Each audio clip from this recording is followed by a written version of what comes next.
That's what I'm going to be really pushing for this election, is for people to party vote Green, because that gives the Green the biggest number of MPs that we can hope for in Parliament. But hey, I'd love people to vote for me if they want to.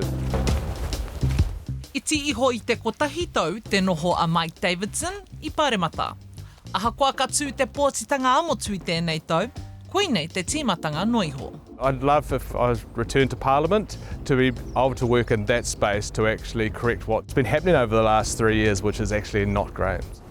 I uru atua Davidson ki Te Rōpū Kākāriki, no runga I te wehenga o te mema Pāremata o mua mo te wahi Ilam I o tautahi I te rātau.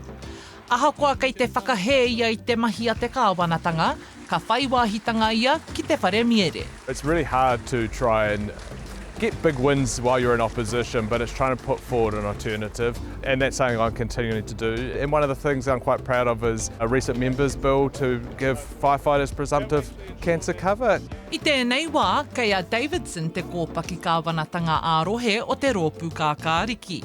I te wā e noho mō rea ana ngā tūranga o kawa a te mana whenua, I roto I te kāwanatanga ā-rohe, nā ngā whakahoutanga a te kāwanatanga ā-motu, e whai ana ia ki te whakamana tonu I te reo o mana whenua. We've seen over the last 3 years massive changes in the local government space that is actually hurting local government, and it's hurting mana whenua as well, as they're kind of being shifted out of that space, and that's not right. And I'm really hoping that people, like we saw when they tried to do the Treaties Principles Bill, stand up to this government and say, Carl, we've had enough and we're going to vote you out, and we're going to put parties back into government that actually understand the value of Māori and the value of partnership.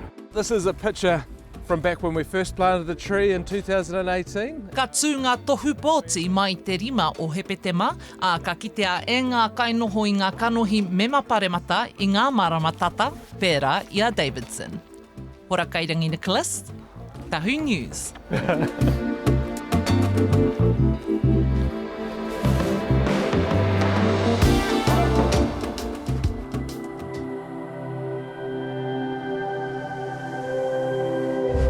Ko te reo